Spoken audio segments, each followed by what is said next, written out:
Well, good afternoon. I am Dr. Roger Castle. I am the president of Phi Delta Kappa here at Emporia State.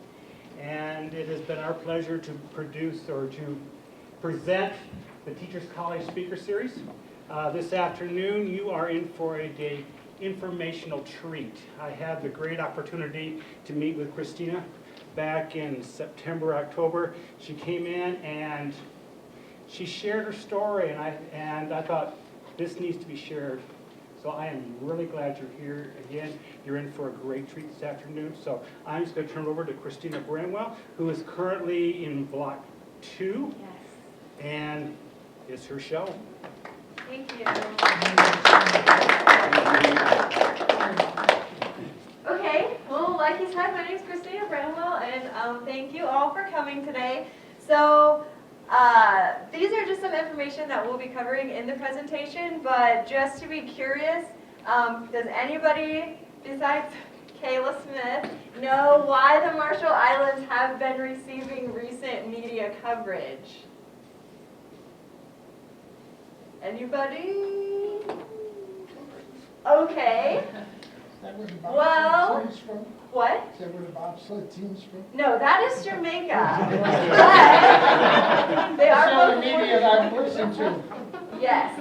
So recently, Jose Alvarenga, he was from Mexico. He had been a shark fisherman, and his boat got caught up in a storm 13 months ago, and he recently just washed up in the Marshall Islands, so there have been some coverage of that. So if you haven't heard that story, you can look that up. I'm sure it will pop up right when you say Marshall Islands. Oh, that did not work. Oh.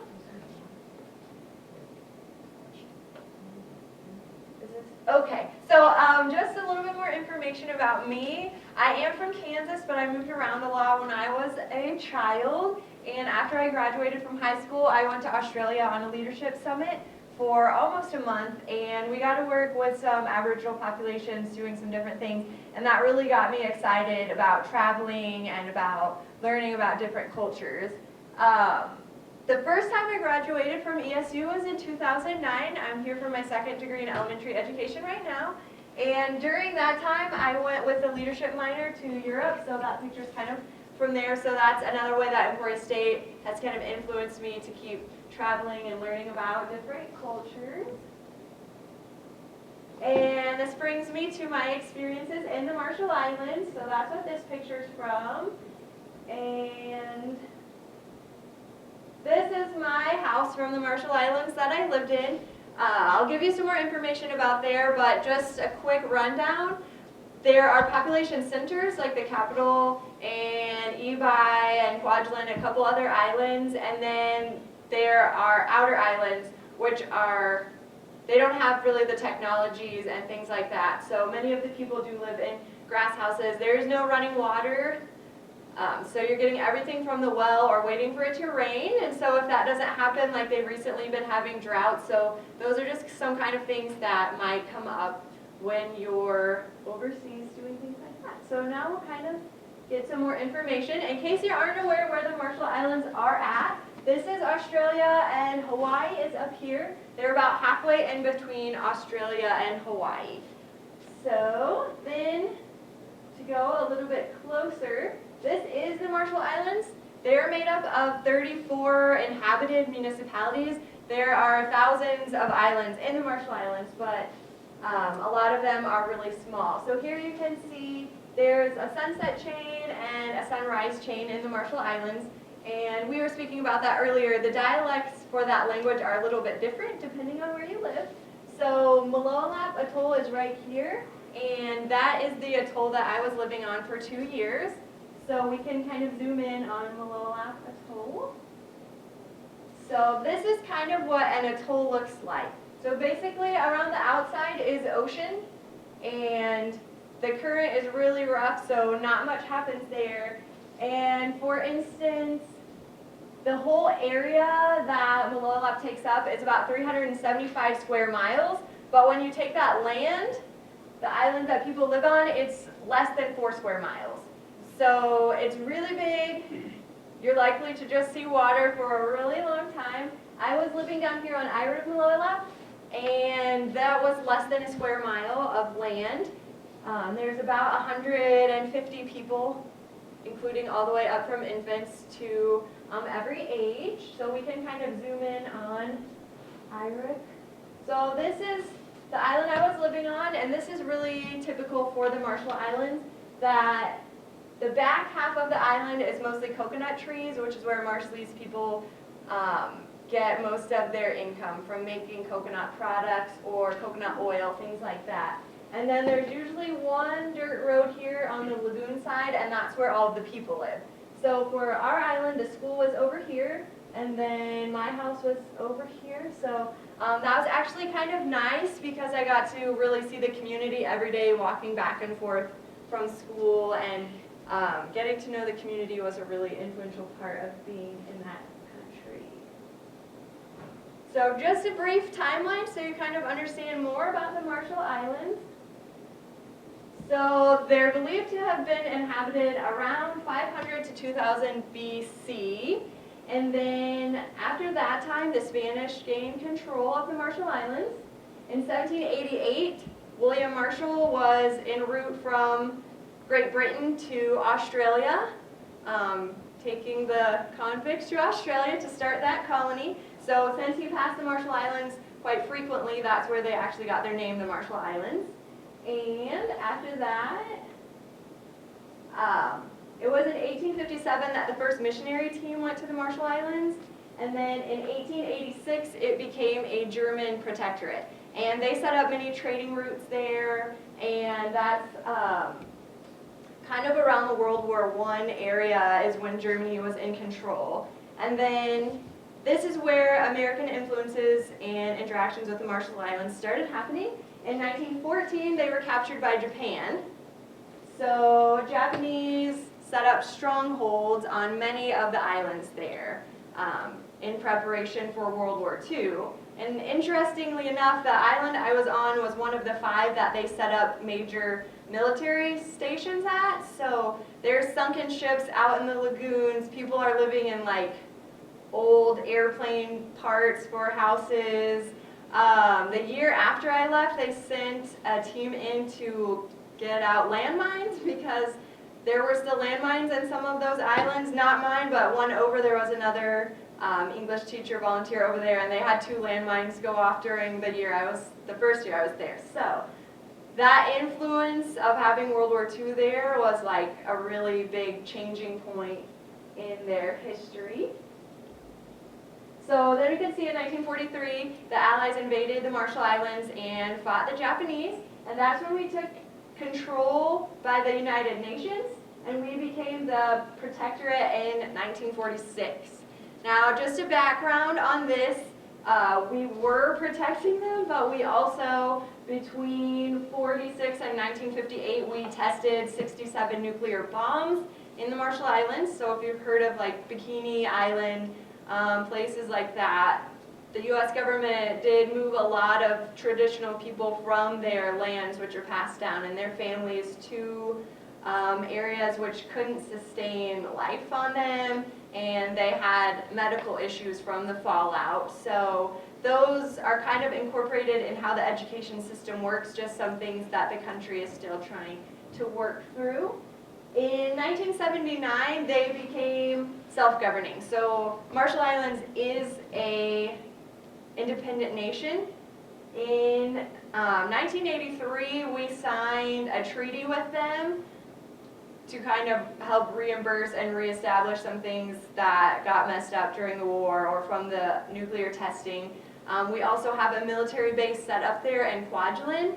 And so a lot of people that have knowledge of the Marshall Islands think it's still a territory of the United States because of those relationships, but it's actually not. And in 2025, the treaty will end. It's already been amended once, so right now they're having a strong push on building up the education system in the Marshall Islands because they know they will not be having like funding from all these different countries after maybe about 10 years. So, just a little bit more information about the Marshall Islands. It's 112 square miles of land, but it's spread out over 1,242,742 square miles of ocean.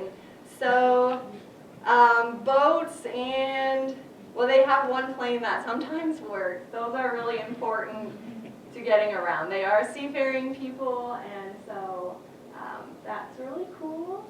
Just another kind of interesting tidbit, because the Marshall Islands aren't that well known. They are, especially Ebi and Kwajalein is a densely populated area. So if you can see here, on 0.14 square miles of land there are 11,000 people, which would be almost 77,000 people per square mile. And this also affects the education system drastically because there are so many children. Western influence has helped by giving more medical opportunities and things like that, but population has grown faster than the schools can handle. And also on Ebi, they call it the concrete island because there are so many people, there are no more trees, no more grass. They've had to basically cement everything over to handle the population. So other things that the country is working with. Whoops. And they also don't have Adobe Flash Player there. Maybe they will someday.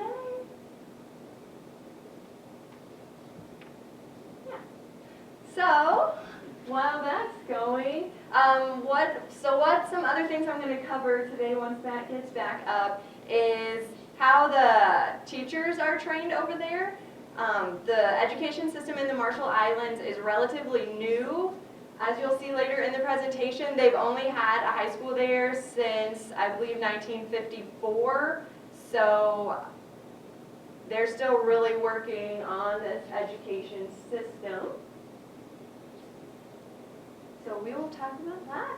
And I guess while I'm waiting for that, just some more information about my class. So I taught kindergarten through 8th grade, which is typical for an outer island school because it's very rural. And so I had about 50 students altogether, 50 to 60 depending on some boat information, which I'll tell you that story later. So usually, oh, there I am. Hold on.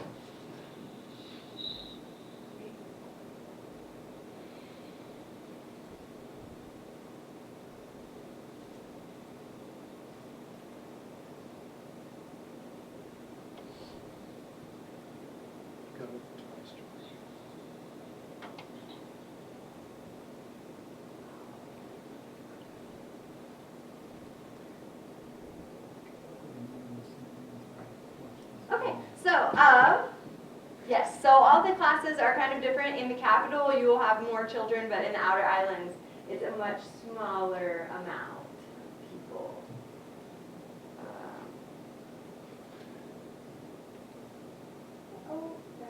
So when we were talking about westernization and how that kind of affects the country, because of the negative influence of westernization and the fact that they happen so rapidly within a generation, these things have kind of come up. Adult obesity, tuberculosis, and leprosy rates are pretty high in the Marshall Islands, which is just because of that factor.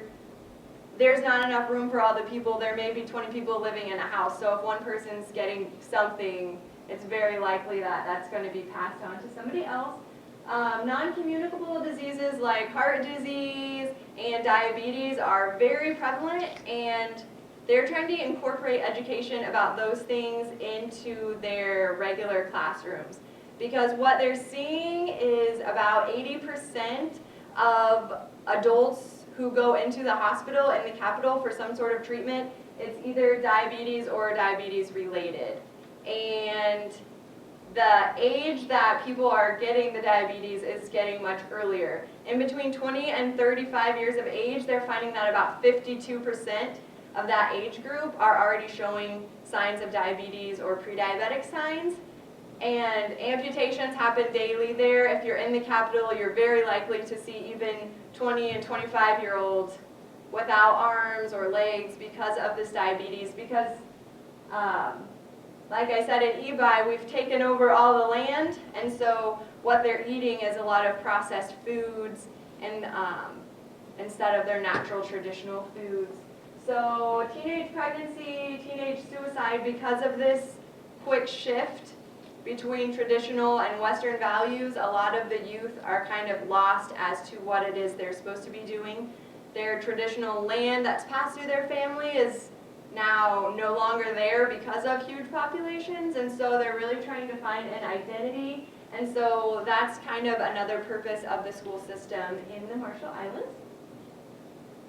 So education in the Marshall Islands started around 1857 with the missionaries, and then after World War II, we see that all of them were closed, and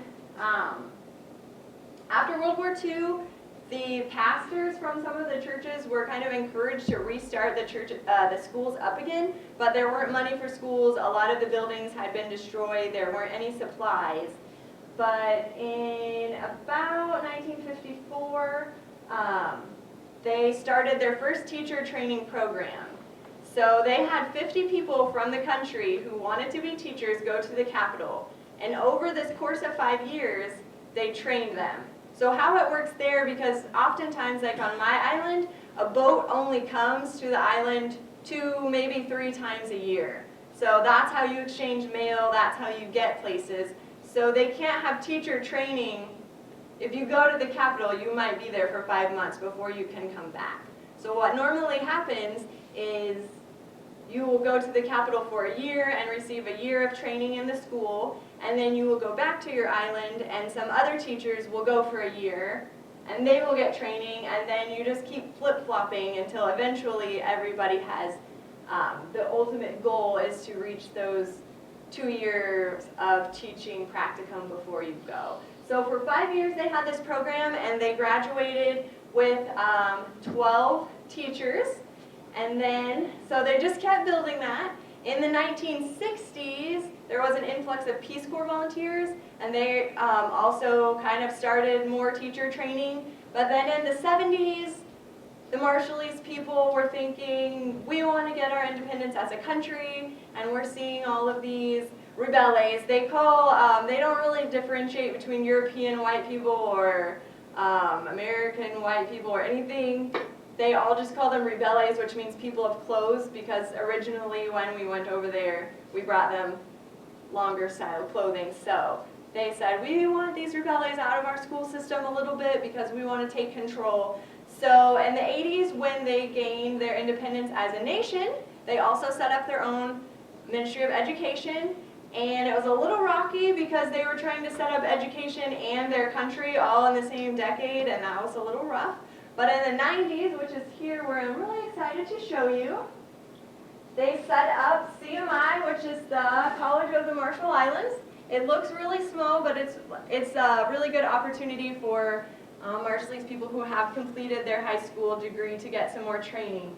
And they set up a teacher training program there. And I'm just really excited. These 2 people are from my island, and this lady is also from Malolaf. So as you can see, at the beginning of the program, in 5 years, they graduated 12 teachers. And now with this program going, every semester they may be graduating 12 2 times a year. So they really are making headway in that.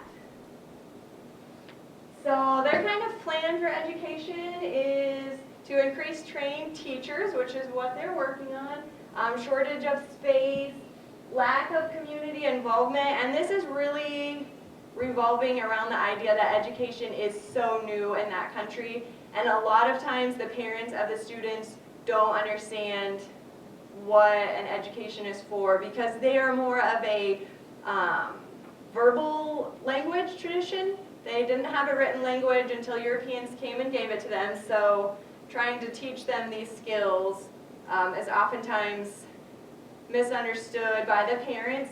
And also some of the families have 9 or 10 children. And just for an example, when you go to the back to school shopping here in America and you get a composition notebook, they're often on sale for 25 cents or something like that. By the time that gets on a boat to the Marshall Islands with interest rates and taxes and all of those things, in the capital, that 25-cent book could now be up to $3 or $4. Now you're asking families that maybe make $10 a month, some of them, if even, to purchase these books for their 9 children, and then they have to pay shipping to get that on another boat out to their island. So they could be paying $8 to $10 for one composition notebook. So sometimes that's hard for the parents to see. This is not worthwhile for my child to attend. I don't have money to pay for that. They can stay at home and help me take care of the other kids or something like that. So they're really trying to have community involvement. And with that, transportation is the same issue. The high schools are all boarding schools, so a lot of parents can't afford to send their kids away for a year and have that issue for the high school. As you can see, the teacher scores, they are trying to get them better. Only about 30% in 2007 of the females and about 37% of the total females and males actually had that 2-year degree for teaching. So a lot of their teaching staff is really unprepared for teaching, especially in the upper grades. So they're really trying to also work on that.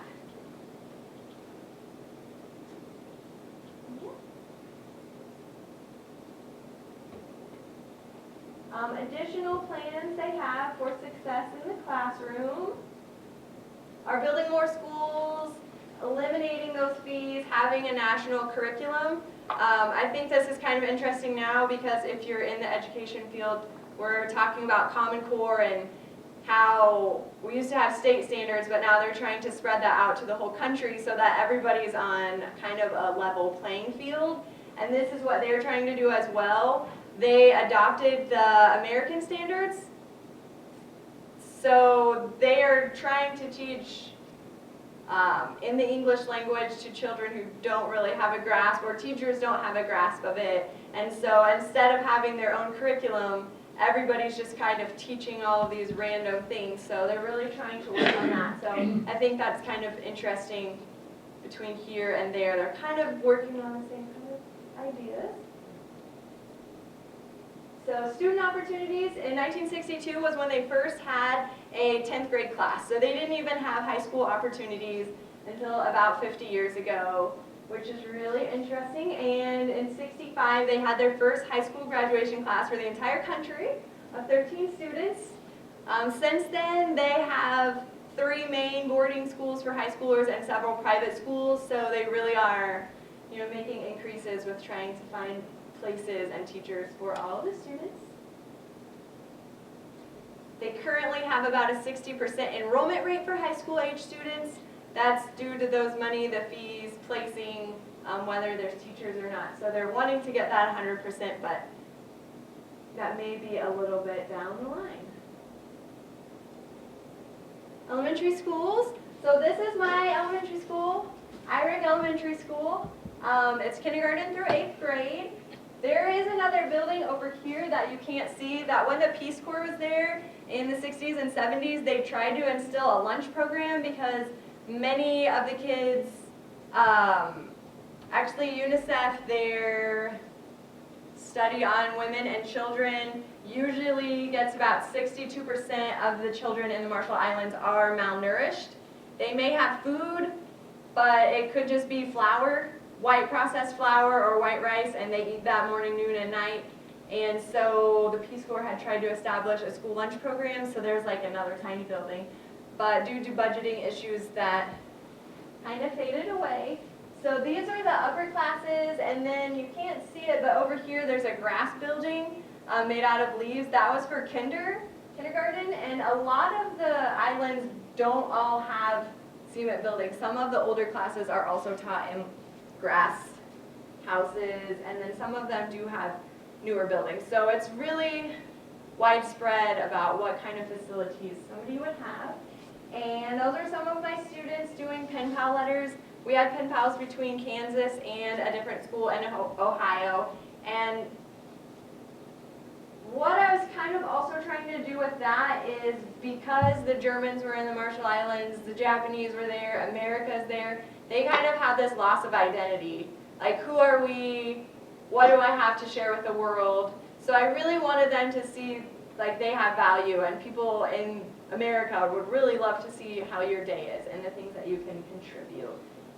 Just a little bit more information about elementary schools. There are about 109 elementary schools in the Marshall Islands. You can just click a bunch of times. Yeah, 72 are public. About 16,000 students are enrolled. Most of them are in the public schools. And the ones that are private schools are usually in the capital, and they're usually church-affiliated schools. So here, really, now that you kind of have an idea about the Marshall Islands and how their country is kind of set up,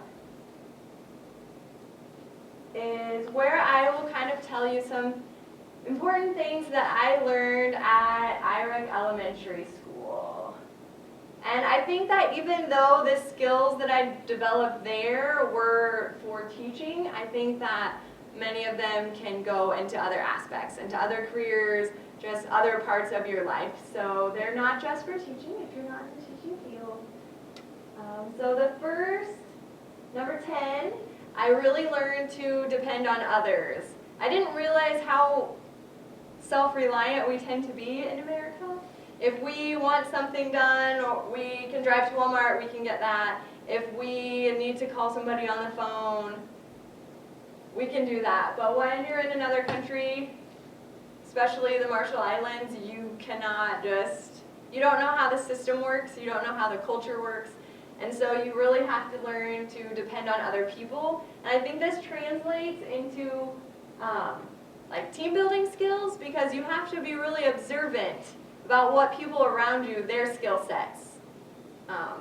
If I need someone who knows a little bit about traditional medicine, which did happen, I needed to know that information, I needed to be aware and say, oh, I know that person, they have a skill set, I'm going to use them. And so you're just really paying attention to the people around you versus more focusing on the things that you can do. And also, like I was talking about the boat system, so the simple thing like ordering notebooks for my students, I have to first get the money somehow on my island, find somebody that I can trust who's either riding on the boat or who knows somebody that they can trust who's riding on the boat to take my money to the capital.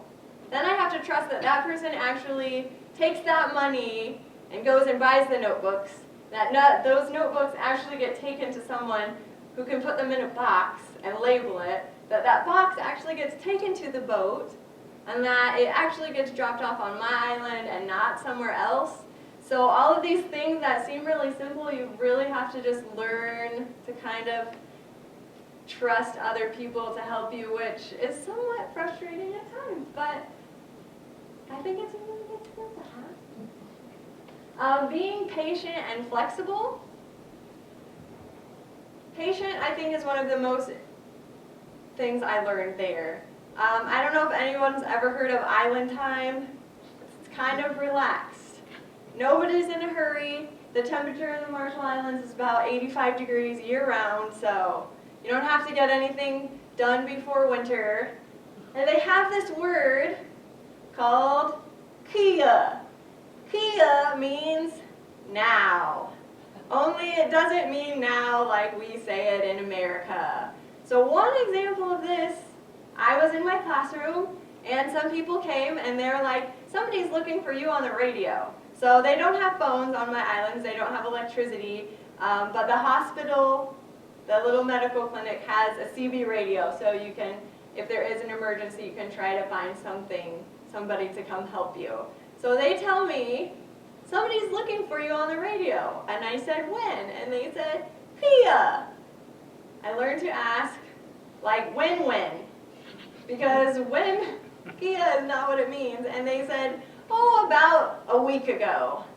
So they're not worried. That means now is a week. Also, if you plan an event and you say, be here at 8 o'clock in the morning, they're likely to show up at 10 p.m. strolling in. So being patient and realizing that that's just their culture, they're not dissing you or anything like that, is really important. Flexibility, this also happened in the classroom. So every time the boat does come, every 3 or 4 months or however long, you're liable to go to school the next day and 12 of the students you had just magically went on the boat and went to another island, and maybe 10 or 15 new students came, and so all of the things you've been building up to in your lesson plans, they're just kind of like, now you have a whole new group to work with. So like being flexible with that was also a skill I learned, and I think flexibility also translates into a lot of other different careers. Being aware of culture in the classroom, this one is more specifically for people who want to be teachers. In your classes a lot, or in books that you have, they talk a lot about direct eye contact. Some cultures don't make direct eye contact, so students may be uncomfortable with that, or certain ideas like that. For the Marshall Islands, because I was the only one not in that culture, instead of having a couple students who were different from me, I was different from everybody else.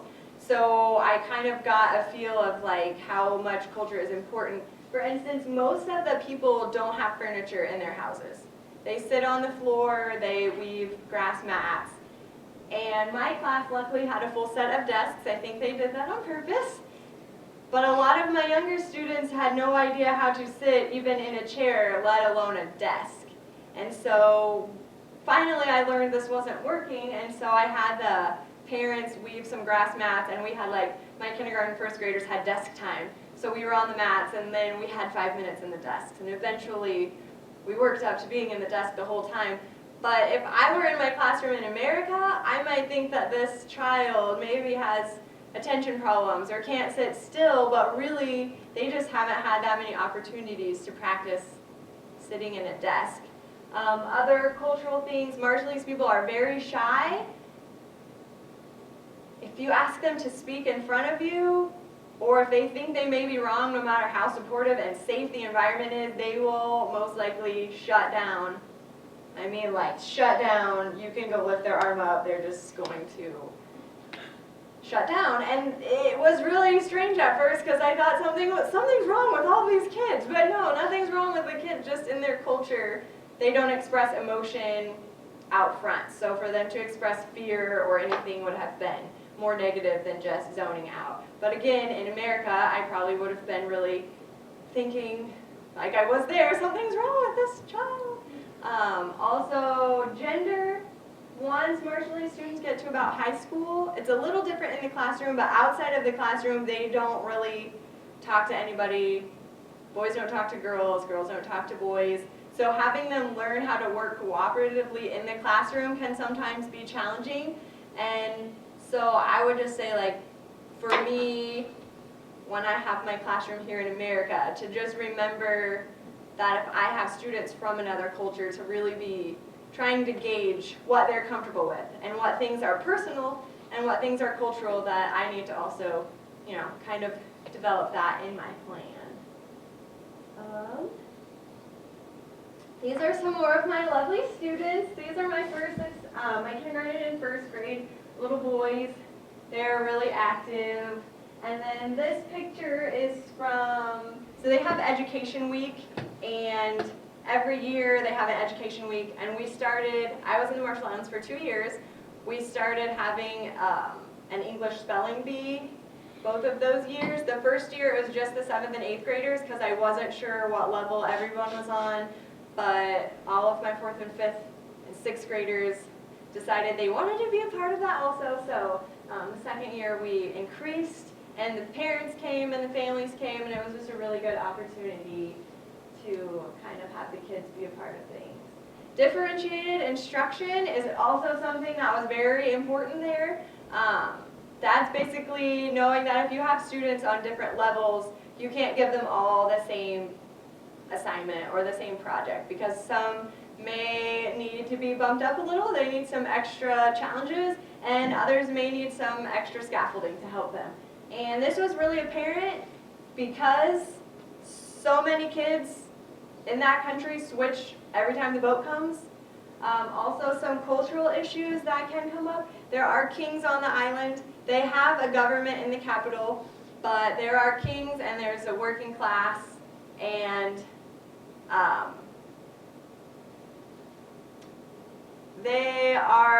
you have to do what the king or the queen of your island basically says. And sometimes there is a disagreement between people, and the land that the school happens to be on happens to be the land of someone who's not happy with somebody else's parents, and they will put a lock on that school. It happened in an island in my atoll. That whole island, the kids didn't have school for almost 7 months because there was a disagreement between the parents. So oftentimes this differentiated instruction is very important because the kids are coming at all different levels. I kind of have that example here. So these are 2 different works. This is actually from one of my 6th grade boys. Also, a lot of them are still working on literacy in their first language, which makes teaching them a second language rather difficult. He had been in and out of school several times. This is one of my girls who was in 4th grade, who was in school in the capital, where they have more resources. The teachers get more frequent training because they're in the capital. And so trying to balance between 4th graders who can basically write a consistent story and 6th graders who are still working on writing a sentence in English was sometimes really stressful, and a lot of the information I'm learning now in Block 2 would have been really helpful to have back then. So keep paying attention. You're in Block right now. It will be helpful. This was also done on basically resources. A lot of times, like I said, the students didn't have notebooks, or their 8 siblings will have 1 notebook and 1 pencil, and they're like throwing it through the window like, hey, I need my pencil, and then their brother's running, and it's just kind of crazy for a while. You can order paper in, but it doesn't mean that it's going to come. Or maybe you order a whole stack of notebooks and you get 5 because some other people that the boat stopped on before were like, hey, these look like cool notebooks, I'm just going to take a few.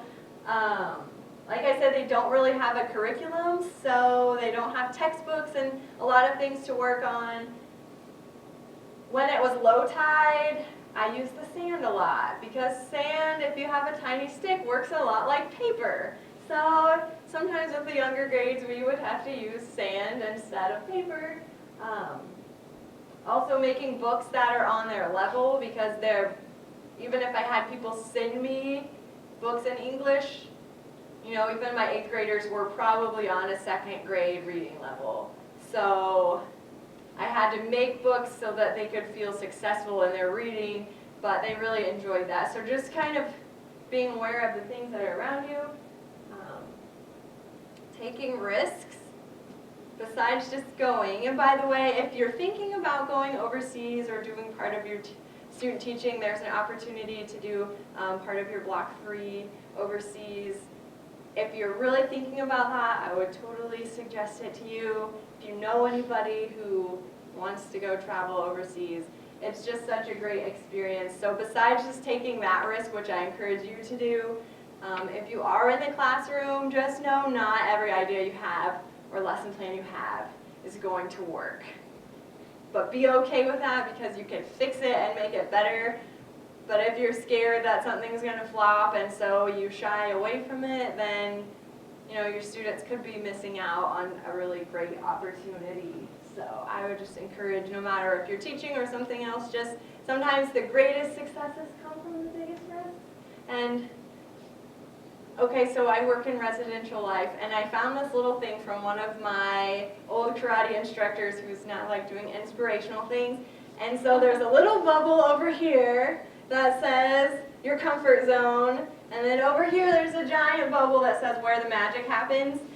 So I just really like that analogy, and I think that taking risks is kind of in that where the magic happens zone. And cool. Here's some more pictures of my kids. Just keep them active and moving. I really love that. This is from a science day. So a lot of times if they're reading English books, they don't really understand them, and the teachers didn't understand them. And I found that my 7th and 8th grade students were coming in, and their notebooks were full of the exact textbook. Like they were copying page 379 to page 385. They had no idea what any of it meant. So they have to take a test to get into high school because there's not a lot of spots open. And so we started like a weekly math and science lab. And so they would come in for an extra hour and a half, I think on Wednesdays it was, and we would actually get to work hands-on with some of these other skills. Because I was only teaching English, so it was also kind of fun for me to get to teach something else. So some more skills that I learned. Take advantage of learning moments.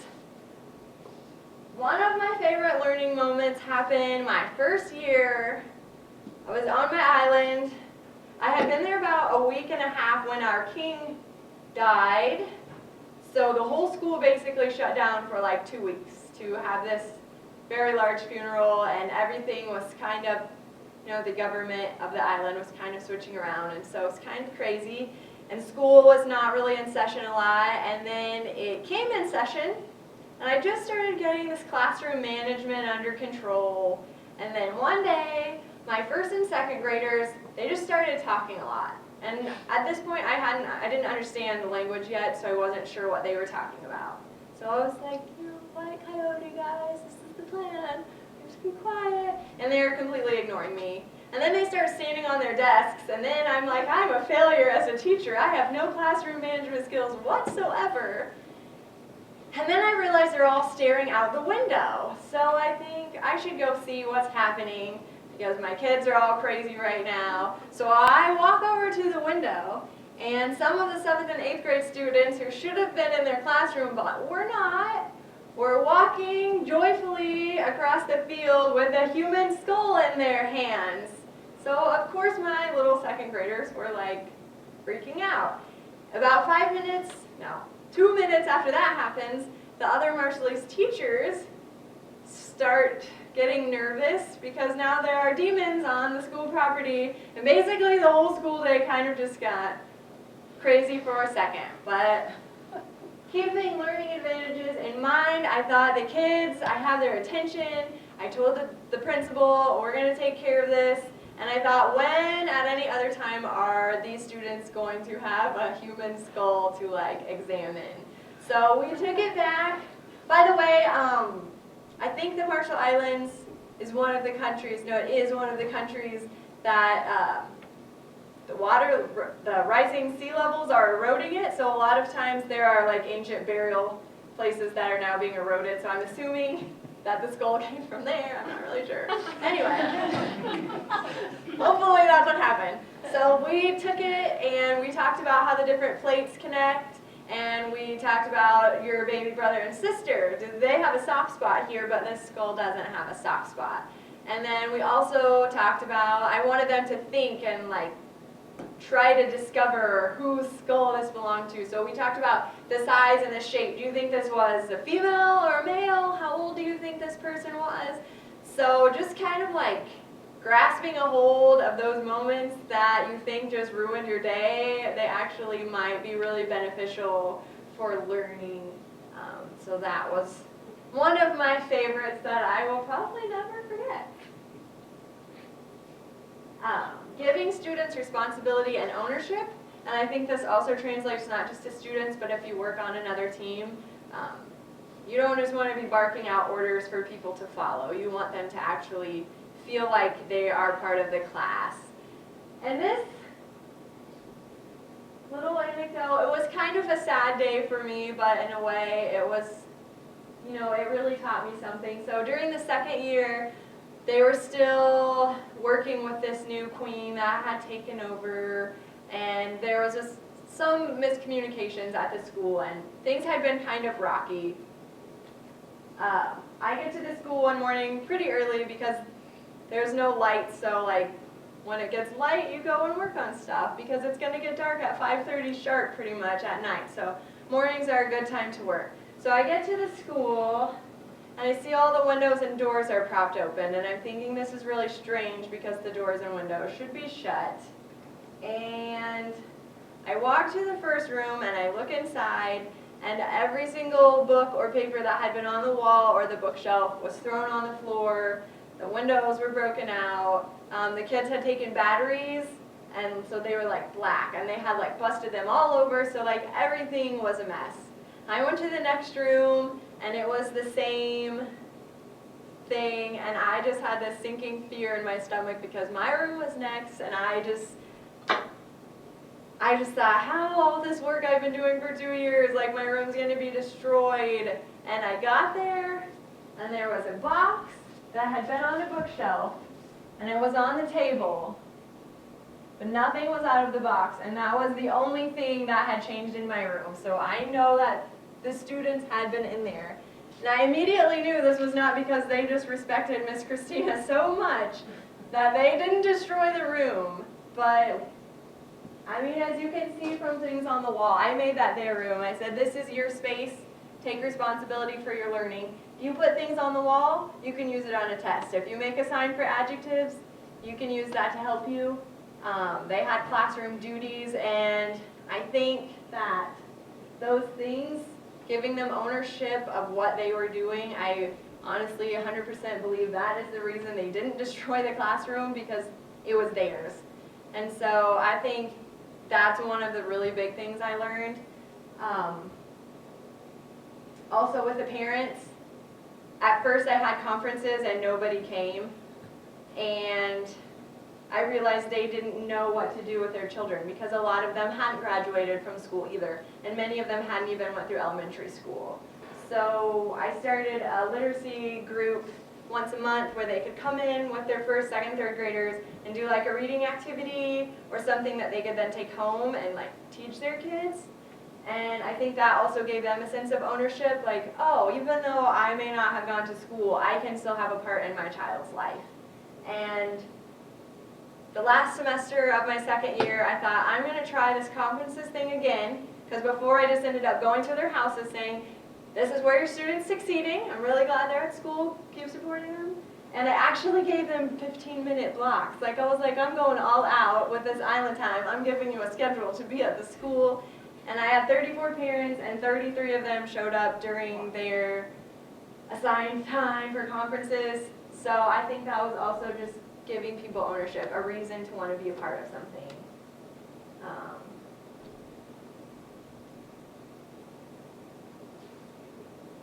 The second one is just empathy, which I think is just a life skill. You don't really know where people are coming from. There was not a lot of food out there. During the second year, we had a huge food shortage. Even my hair started falling out. You're going to school trying to teach hungry. The kids are trying to learn hungry. And I know like during block one, they're going to talk about some things like that. And Dr. Lyman says, you know, one of his things he talks about is not always calling home if there's a behavior problem, because you don't know how the parents are going to react to that kid at home. And in the Marshall Islands, when the houses are made out of grass, you know exactly how the parents are reacting. Sometimes it's positive and uplifting, but sometimes it's not.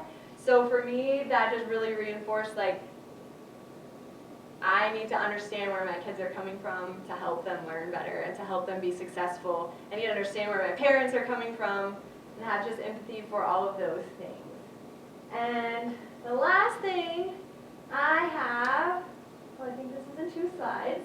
This is just for life. If you want to be able to like join everybody together and have kind of like a cohesive unit in your life, this may sound so stereotypical, but after 2 years there, I just learned that, go ahead, the main thing is just like love people. Really love them for their strengths and their weaknesses, love them for everything, and let them know. I found at snow day, when we all got the text that it's a snow day, so many people were like, I love snow day! And they were so happy and quick to say how much they love snow day. But when you have to express gratitude or appreciation to someone, you're often thinking, ooh, are they going to think I'm weird if I tell them, you know, I love them or that they're really good and I appreciate what they do?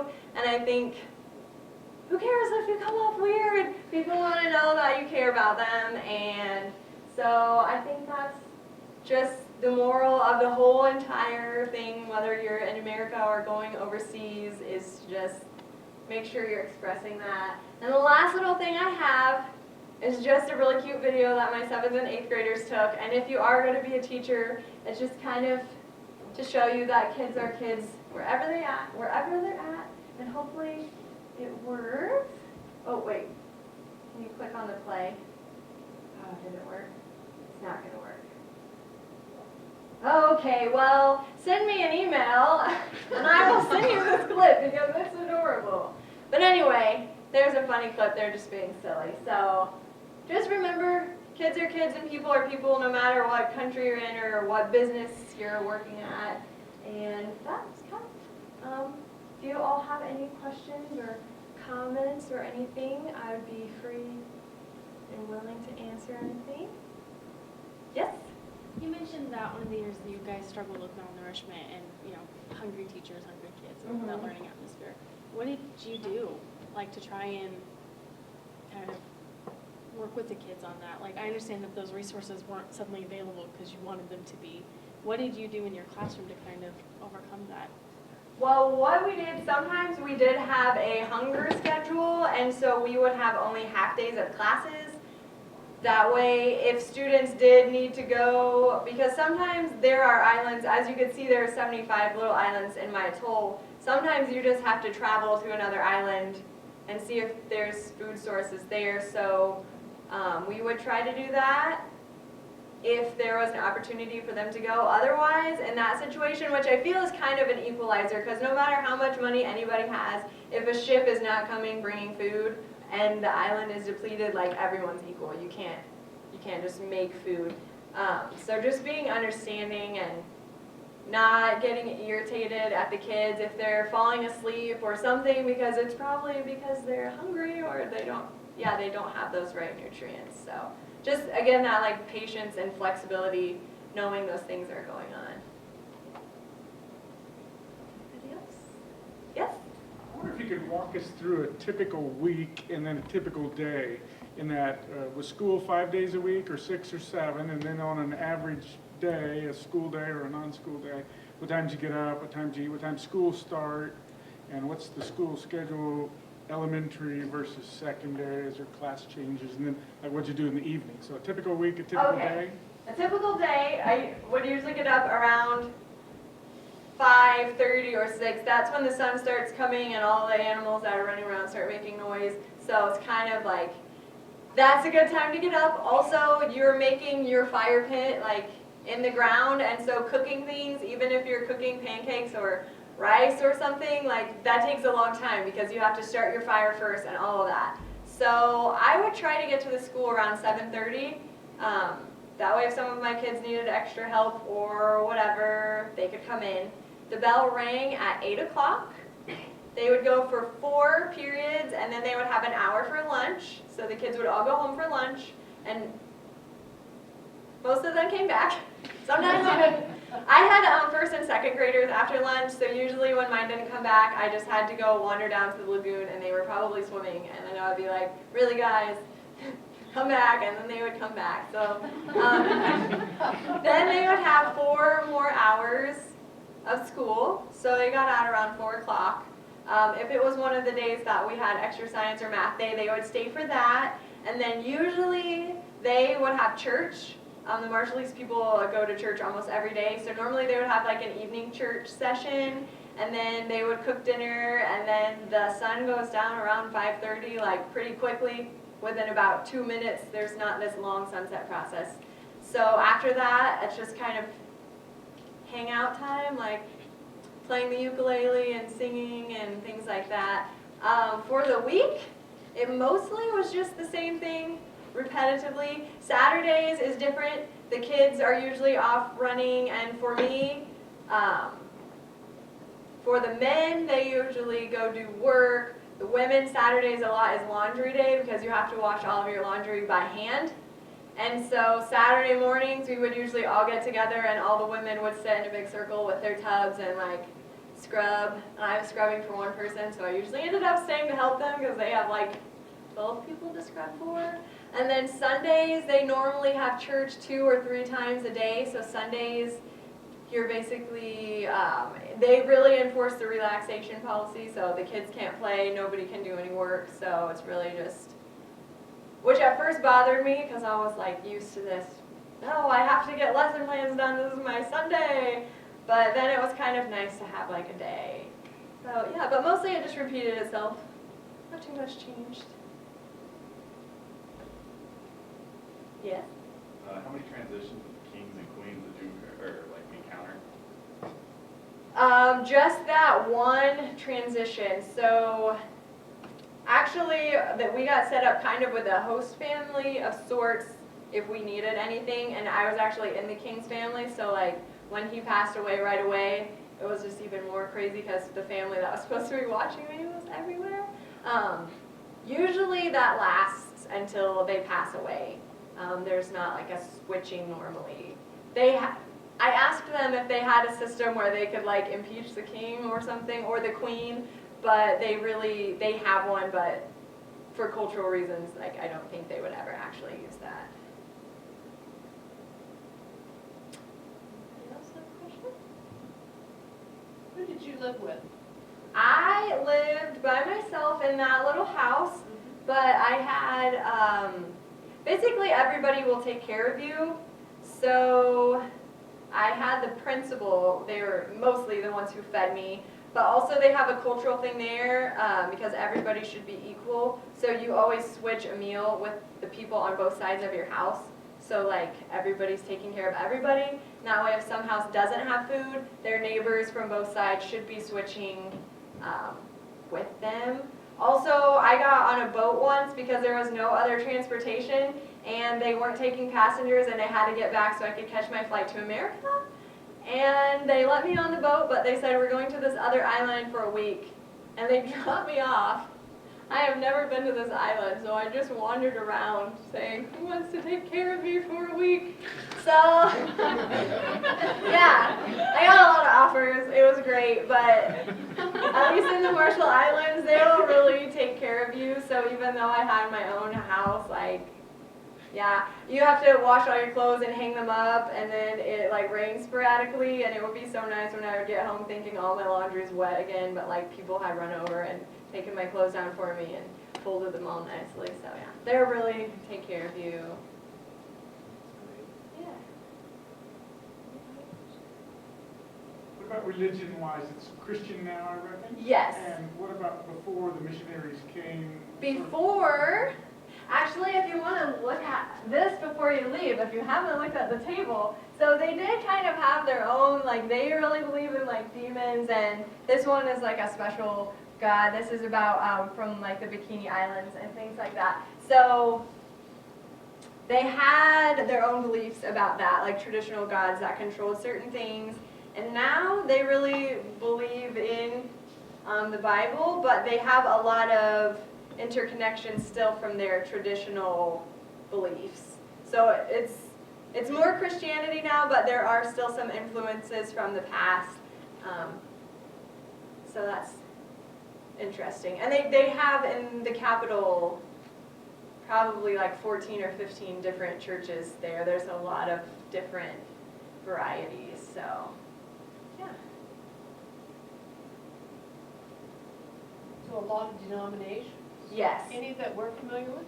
Yeah, they have like Assemblies of God. Okay, so my island had Assemblies of God and Protestant. When you get to the outer islands, those are mostly the two that you're going to see. But in the capital, they also have Mormons, they have Catholic Church, they have, I don't know. Yeah, like there's like 14. Some of them I haven't heard of before, but they have a lot. Back to the classroom, what was the grading scale like? Did you have to like kind of instill one? So, I don't know, was there one in place? Did you follow it? Did you have to kind of create one? There was really not a grading scale. And because they don't really have, they're working on a curriculum, they're working on standards that reflect the Marshall Islands, there really wasn't a grading scale, so I kind of made my own, and usually the kids will just get passed on regardless of whether they have mastered the skills or not, which is where that differentiated learning comes in. And trying to judge that from my perspective, like when I have no idea how the rest of the the country is at a level, I didn't know exactly how to grade children at first. So my first year there was a lot of trial and experience and like just trying to figure out what is working best. How did you get this opportunity to travel and teach there? Well, I graduated from Emporia State in 2009. I thought I was going to teach secondary education, but then I was like, no, I don't think so, but I think I still want to teach. So I went to Topeka, and I worked as a para in an elementary school for a year, and I was like, okay, this is really great, but I have this really big travel bug, and so I looked at Peace Corps, and I was like, I don't want to go somewhere for 2 years just in case like that doesn't work out.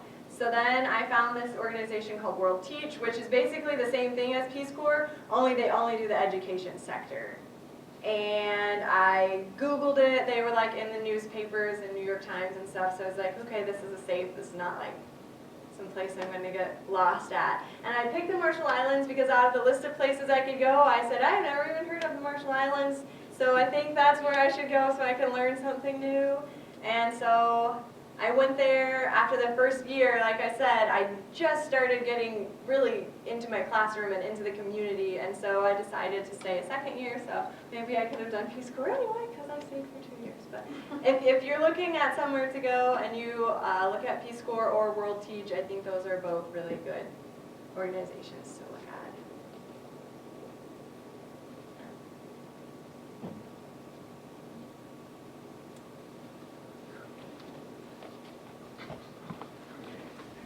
Any more questions? Okay. I would like to thank Kristina very much. I mean, this is, as I told you, was just a delightful treat. Information.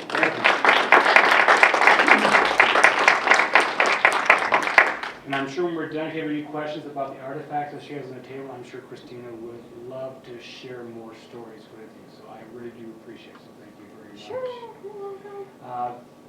Just one more note. April 16th. Is the last in our speaker series. This Children Inspire Glass project that Dr. Carol Russell had here with the university in the art department. So come back April 16th, room 330 at 3:30. So again, thank you, and one more applause for